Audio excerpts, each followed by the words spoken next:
Hello students, যারা 2024-এ মাধ্যমিক পরীক্ষা দেবে তাদের জন্য এবিটিএ টেস্ট পেপার থেকে মোস্ট ইম্পর্ট্যান্ট দুটো আনসিন আজকে করাবো। সেই আনসিন দুটো তোমরা এই পরে পেজে পেয়ে যাবে। দেখো পেজ নাম্বার 74, যেটা আনসিনটা আছে 74-তে, কিন্তু পেজ নাম্বারটা কন্টেন্টে পাবে 72। অলরেডি আমি একটা আনসিন সহ সমস্ত রাইটিং, সিন, গ্রামার এইসবগুলো করিয়ে প্রথম পেজটা দিয়ে রেখেছি, বা অন্যান্য গ্রামারের ভিডিও দেওয়া আছে, তোমরা চ্যানেলটাকে সাবস্ক্রাইব করে দেখবে। তো যাই হোক, তো তোমরা আজকে যে ভিডিওটা আমি করছি সেটা দুটো আনসিন নিয়ে। সেটা প্রথমে হচ্ছে 74 পাতা।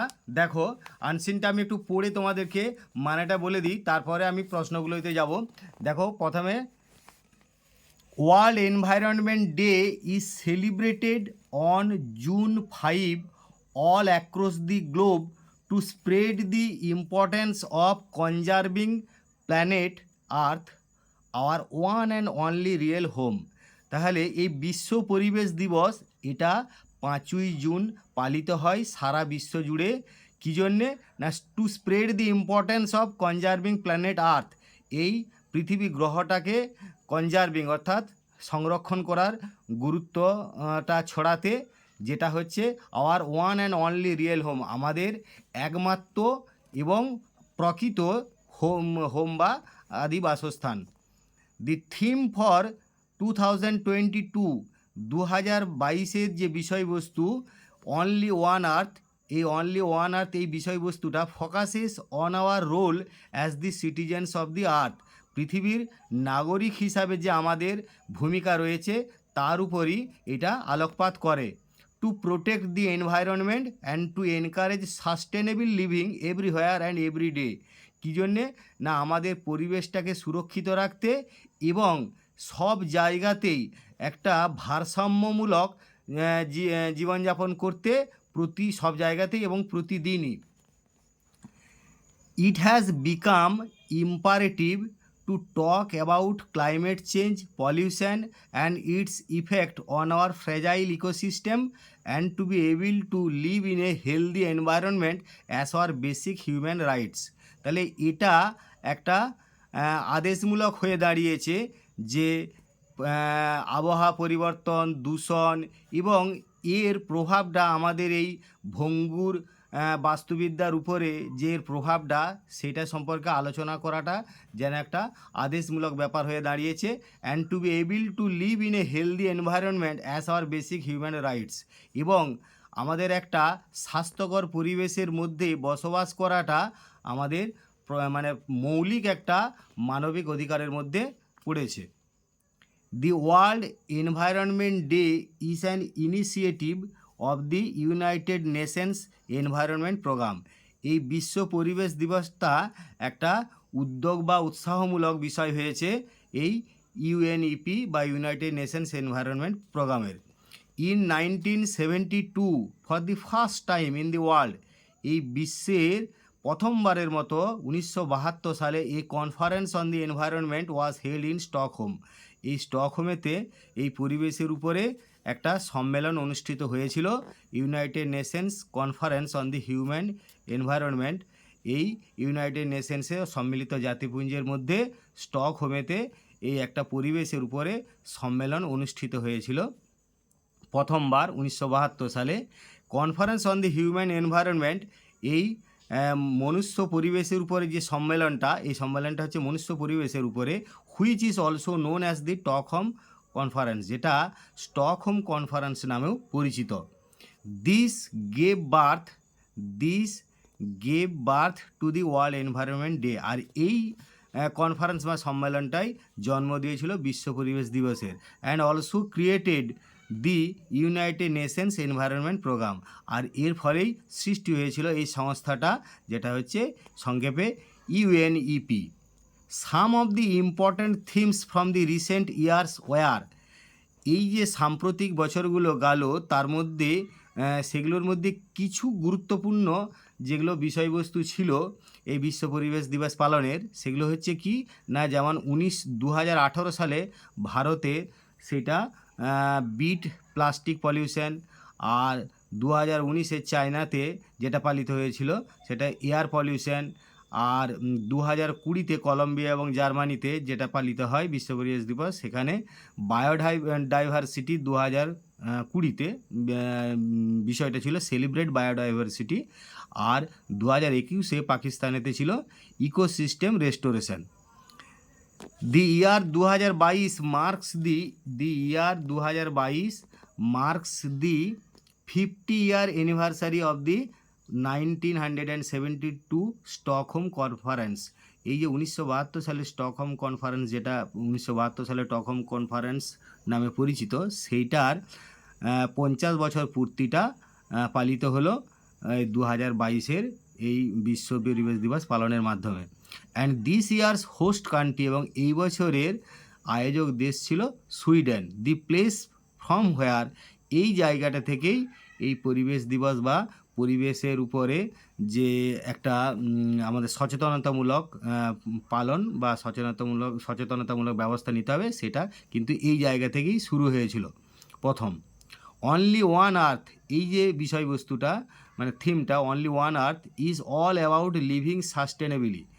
এই যে 2022-এর বিষয়বস্তু অনলি ওয়ান আর্থ, এইটা সবই হচ্ছে যে আমাদের একটা প্রাকৃতিক ভারসাম্য বজায় রেখে বসবাস করতে হবে। দি মোস্ট ইম্পর্ট্যান্টলি, যেটা খুবই গুরুত্বপূর্ণ যে বিষয়টা, সেটা প্রত্যেকটা নাগরিককে অন দিস আর্থ, এই বিশ্বের প্রত্যেকটা নাগরিক মাস্ট প্লেজ, অবশ্যই প্রতিশ্রুতি পালন করবে বা প্রতিজ্ঞা করবে টু সেভ ইট, এইটাকে রক্ষা করতে। যাই হোক, edited from Times of India June 5, 2022। তোমাদের এইটাও একটু জেনে রাখা ভালো, কারণ এটা থেকেও প্রশ্ন হয়তো কখনো কখনো দেয়। সেই জন্য কোথা থেকে আনসিনটা নেওয়া হচ্ছে সেই অংশটা যদি দেওয়া থাকে তোমরা সেটাও একটু পড়ে নেবে। 2022-এর 5ই জুন টাইমস অফ ইন্ডিয়া এই পত্রিকা থেকে এই তোমাদের আনসিনের এই অংশটা তুলে নেওয়া হয়েছে। যাই হোক, আমরা এরপরে প্রশ্নগুলোতে যাব। দেখো প্রথমে কি বলা আছে, যে world environment day is celebrated on, তোমরা এখানে আনসিনটা পড়েই বুঝতে পারলে 5ই জুন, এটাতে টিকমার্ক দিতে হবে। তারপরে দেখো, the world environment day is an initiative of the United Nations environment programme, অর্থাৎ সংক্ষেপে ইউএনইপি। মানে দেখি বুঝতে পারছো, আনসিনটা পড়ে নিলে সহজেই তোমরা পারবে। তারপরে দেখো, ওয়ার্ল্ড হেলথ অর্গানাইজেশন, এরপর একটা দেখো 3-এরটা, for the first time in the world a conference on the environment was held in, অবশ্যই প্রথমবারের মতো 1972 সালে। তারপরেরটা দেখো,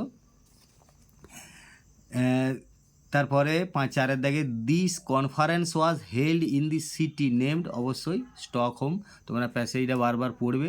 এখানের প্রশ্নের শব্দগুলো কোথায় আছে প্যাসেজটা একটু খুঁজে সেই জায়গাগুলো পড়বে, তাহলে উত্তরগুলো সঠিকভাবে করতে পারবে। এবং নিয়মও তাই, সেইভাবেই আগে পড়তে হবে, পড়ার পরে শিওর হওয়ার পরে উত্তর দাগ দেবে।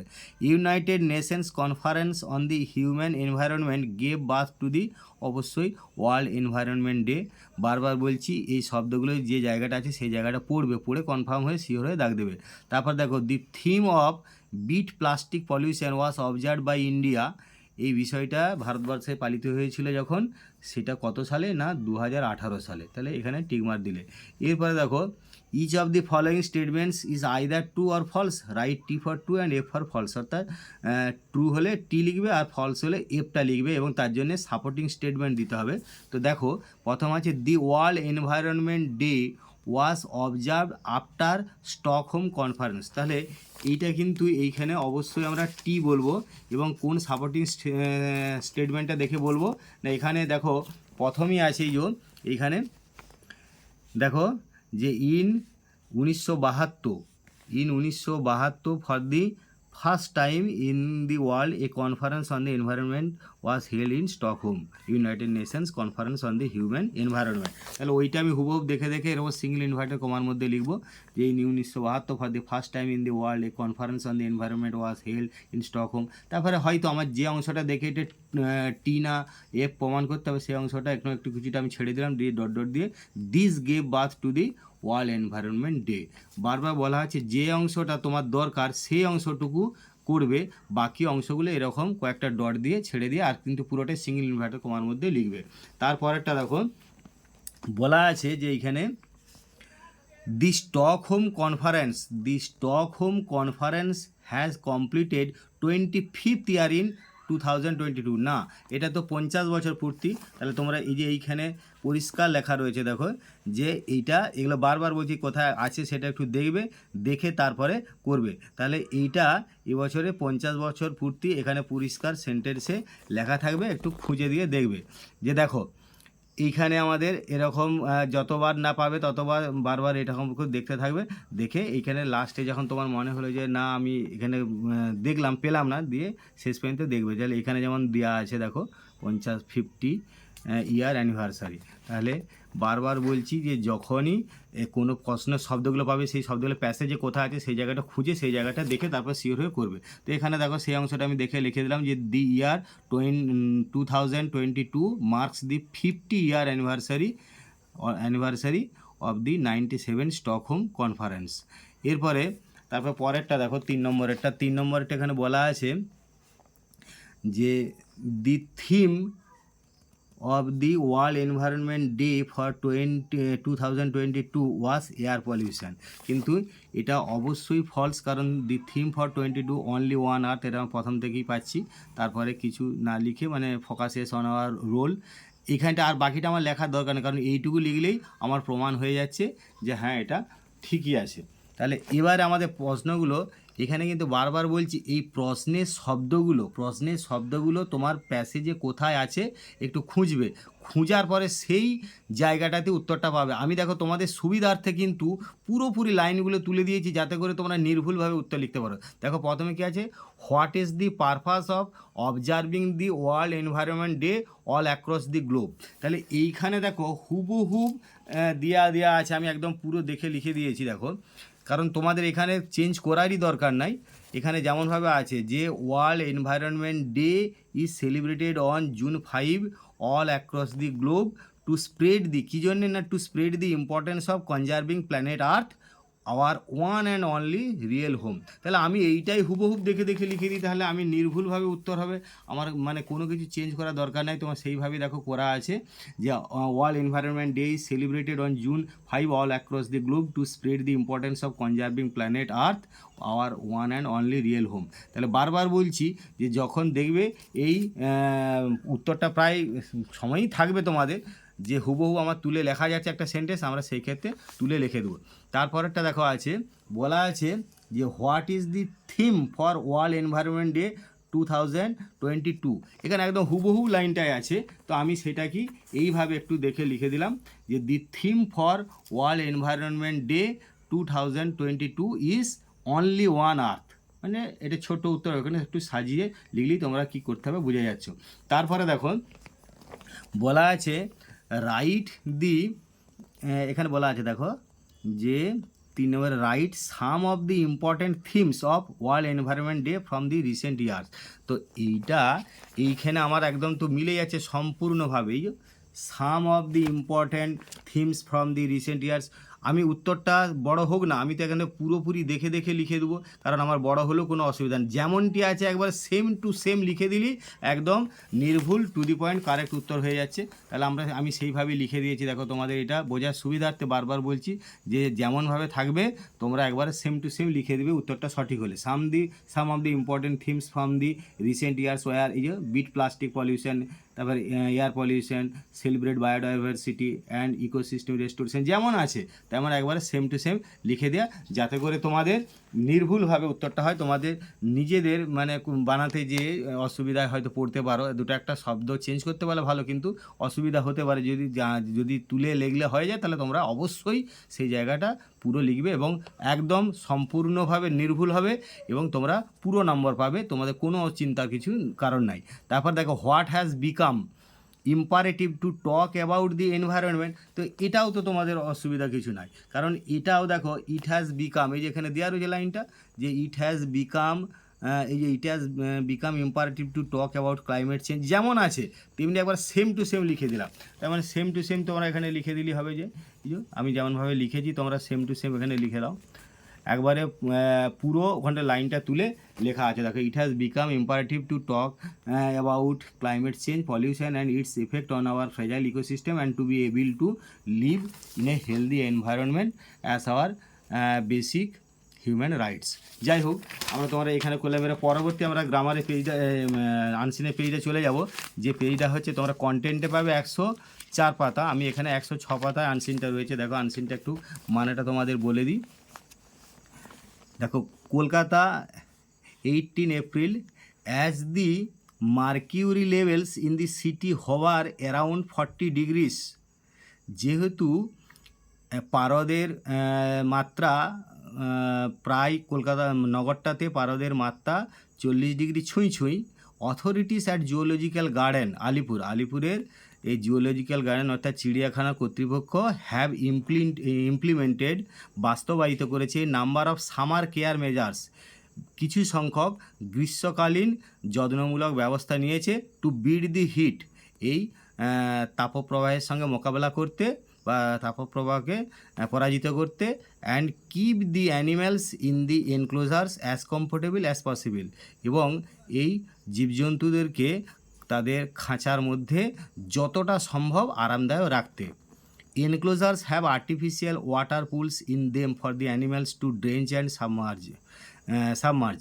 তাহলে এই প্রাণীদের যে সমস্ত খাঁচাগুলো রয়েছে তাতে কৃত্রিম জলাধারের ব্যবস্থা করা হয়েছে, যাতে করে তারা তাদের মধ্যে নিজেদের মধ্যে জল ছিটাতে পারে বা প্রয়োজনে যতবার খুশি তারা সেই জলে ডুব দিতেও পারে। সাবমার্জ মানে হচ্ছে জলে নিজেদেরকে ডোবানো।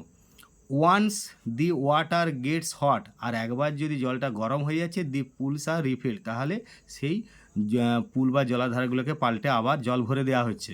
দি অথরিটিস হ্যাভ ইনস্টলড মোর স্প্রিংলার্স, কর্তৃপক্ষ আরও বেশি সংখ্যক স্প্রিংলার বা জল ছিটানোর যন্ত্রের ব্যবস্থা স্থাপন করেছে জল ছিটানোর যন্ত্র।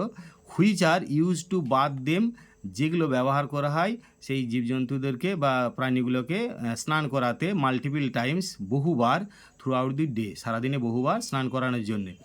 Crocodiles can adjust their body temperatures accordingly with their surroundings, কুমিরেরা তাদের চারপাশের যে তাপমাত্রা তার সঙ্গে নিজেদের শারীরিক তাপমাত্রা সেই অনুযায়ী খাপ খাওয়াতে পারে বা সেই অনুযায়ী অ্যাডজাস্ট করতে পারে।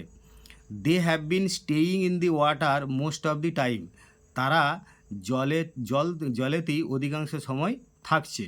Fans have been installed, fan বা পাখার ব্যবস্থা করা হয়েছে ইন দি রেপটাইলস এনক্লোজার্স, ওই সরীসৃপদের খাঁচায়, এখানে সরীসৃপ বলতে সাপেদের খাঁচায় বলা হচ্ছে আর কি। Animals who required a cooler environment like kangaroos, যে সমস্ত প্রাণীদের একটু ঠান্ডা পরিবেশের দরকার হয়, have air coolers inside their enclosure, তাদের খাঁচাগুলোর মধ্যে শীততাপ নিয়ন্ত্রিত যন্ত্রের ব্যবস্থা করা হয়েছে। A variety of bird cages, বিভিন্ন পাখির খাঁচাগুলোতে, including those for cassowaries, macaws and love birds, macaw বা লাভ বার্ড মানে সেই ছোটো টিয়া পাখিগুলোকে লাভ বার্ড বলা হয়, এবং সে ক্যাসাওরি মানে হচ্ছে বড় উট পাখির মতন খুব বৃহত্তম যে সমস্ত পাখি রয়েছে তাদের খাঁচাগুলোতেও have been covered with shade, তাদের খাঁচাগুলোতে উপরে একটা ছাওয়ার ব্যবস্থা করা হয়েছে। Major changes have also been brought in the diet of the animals, আর প্রাণীদের খাবারেও একটা তুলনামূলকভাবে খুব উল্লেখযোগ্য ব্যবস্থা গ্রহণ করা হয়েছে বা উল্লেখযোগ্য পরিবর্তন আনা হয়েছে। Chimpanzees are being given lassi and bael, শিম্পাঞ্জিদের লস্যি বেল দেওয়া হচ্ছে। And birds are fed a variety of summer fruits with high water content like watermelons, আর পাখিদেরকে তরমুজের মতন প্রচুর রসালো গ্রীষ্মকালীন ফল বিভিন্ন ধরনের খাওয়ানো হচ্ছে। The big cats are under the supervision of veterinarians and the amount of meat in their diet is being reduced or altered.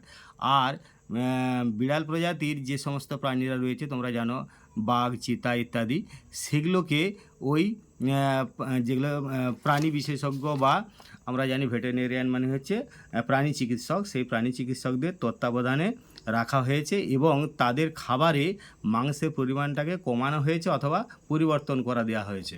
The Indian black বিয়ার্স, ভারতীয় যে কালো ভালুক রয়েছে সেগুলোকে are given a specific mixture of curd and rice, তাদেরকে একটু দই ভাতের একটা বিশেষ মিশ্রণ দেওয়া হচ্ছে। Because they are hairy and heat sensitive creatures, কারণ তারা লোমস এবং তারা বেশ উষ্ণতা স্পর্শকাতর প্রাণী। যাই হোক, adapted from the article published in the Statesman dated 19 April 2023। এগুলো তোমাকে বারবার বলছি, এগুলো পড়ে নেবে। যাই হোক, আমি আনসিনটা যতটা সম্ভব তোমাদের বাংলা অর্থ বললাম, এরপর প্রশ্নগুলো যাবো। দেখো, the temperature of Kolkata rises around, অবশ্যই 40 ডিগ্রি করতে হবে, তোমরা বুঝতেই পারছো, একটু পড়লেই তোমরা এগুলো সহজেই পারবে। আমি আবার বলেছি, এই প্রশ্নের শব্দগুলো ওই প্যাসেজে কোথায় আছে সেই জায়গাটা খুঁজবে, দিয়ে তারপর শিওর হওয়ার পরই দাগ দেবে। একটু তোমার মনে হলেও আন্দাজে দাগটা দিও না। তারপরে 2 নম্বরে দেখো, there are pools in the enclosures for the animals to drench and submerge, এই বিয়েরটা দাগ দিতে হবে। Most of the time crocodiles have been staying in the water, এটাই দাগ দিলে, এরটাই স্টেইং ইন দি ওয়াটার। তারপরে দেখো, fans have been installed in the enclosures of, এখানে স্নেকস মানে ওই যে আগেই বললাম রেপটাইলস বলতে স্নেকস বা সরীসৃপ মানে হচ্ছে স্নেকসদের বা সাপেদেরকে বোঝানো হচ্ছে। তারপর সিম্পাঞ্জিস আর বিং সার্ভড, এখানে বেল অ্যান্ড লস্যি করতে হবে। তারপরে দেখো, দি বার্ডস আর গিভেন, এখানে অবশ্যই এটা জুসি ফ্রুটস করলে। এরপরে ট্রু ফলস অর্থাৎ টিএফ, তোমরা জানো এগুলো অনেকবার করেছো।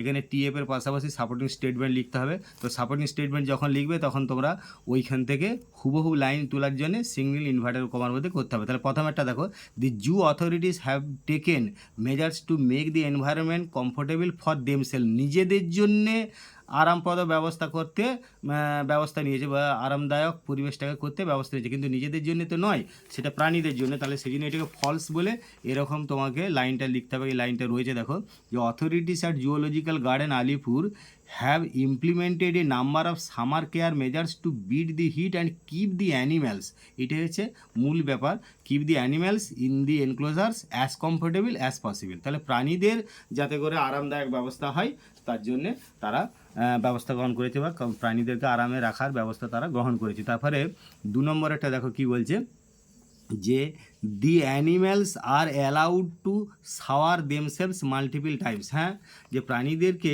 তারা যাতে করে নিজেদেরকে বহুবার জল ছিটাতে পারে বা জলে স্নান করতে পারে তার ব্যবস্থা করা হয়েছে, ঠিকই এটা। তাহলে টি বলে যে এরকম দেখো একটা লাইন আছে, যে enclosures have artificial water pools in them for the animals to drench and submerge, এটা হুবহু লাইনটা আছে, তোমরা এর আগে আমি একটু আগেই পড়লাম।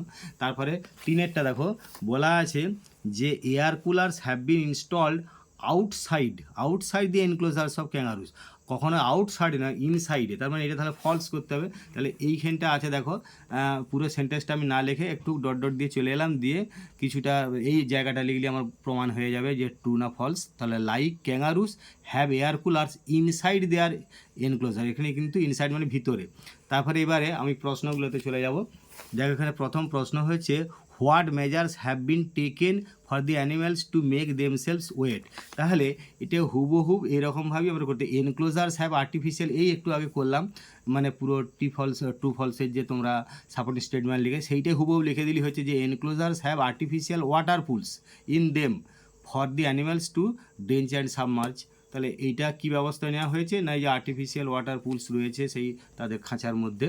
তারপরে দেখো 2 নম্বরে বলা আছে, how are the birds taken care of in the zoo, তাহলে পাখিদেরকে কীভাবে ব্যবস্থা নেওয়া আছে, এখানে দুটো সেন্টেন্স রয়েছে, সেই সেন্টেন্সগুলো তোমরা দেখলেই বুঝতে পারবে যে এখানকে পাখিদেরকে কী ব্যবস্থা রয়েছে। এখানে সব পাখিদের সম্পর্কে যা বলা আছে সেগুলো তুমি দেখবে, যে দেখো এ ভ্যারাইটি অফ, এই যেখানে দেওয়া আছে না, a variety of bird cage including those for cassowaries macaws and love birds have been covered with shades, এইটা বলার পরে আবার এখানে বলা আছে দেখবে যে এই যে দেখো যে এই যে and birds are fed a variety of summer fruits with high water content like watermelons, তাহলে এইটাকে আমি এইভাবে লিখে দিলাম যে in the zoo a variety of bird cages including those for cassowaries macaws and love birds have been covered with shade, দিয়ে বলা আছে তারপর আরেকটু লাইন বলে দিলে, the birds are also fed, পাখিদেরকে খাওয়ানো হচ্ছে এই variety of summer fruits with high water content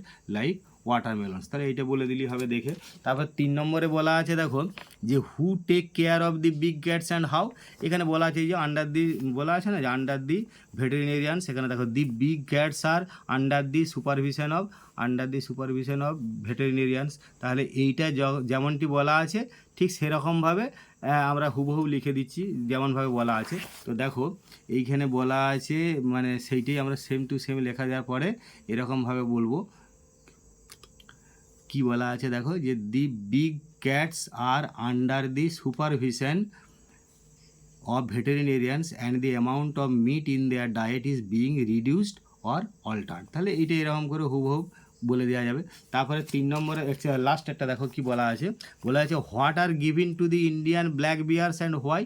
তাহলে কী দেওয়া হয়েছে এটা এইখানে একবার পুরো লাইনটা হুবহু আমি তুলে দিয়েছি দেখো, the Indian black bears are given a specific mixture of curd and rice because they are hairy and heat sensitive creatures. যাই হোক, তোমাদের সমস্ত প্রশ্নগুলো বলে দিলাম এবং আনসিনের বাংলা অর্থ সহ সমস্ত প্রশ্নের উত্তরগুলো বলেছি। তো যদি বুঝতে অসুবিধা হয় তোমরা আমাকে কমেন্ট বক্সে কমেন্ট করে জানাবে। তো তোমরা চ্যানেলে সাবস্ক্রাইব করে রাখো, এবং ভিডিওর পরে আরও অনেক আসছে আনসিন রাইটিং এইসব নিয়ে, বা গ্রামারের অনেক ভিডিও অলরেডি করে দিয়েছি, তোমরা দেখতে থাকো। যাই হোক, তোমরা অনেকক্ষণ ভিডিও দেখছি, তার জন্য অসংখ্য ধন্যবাদ।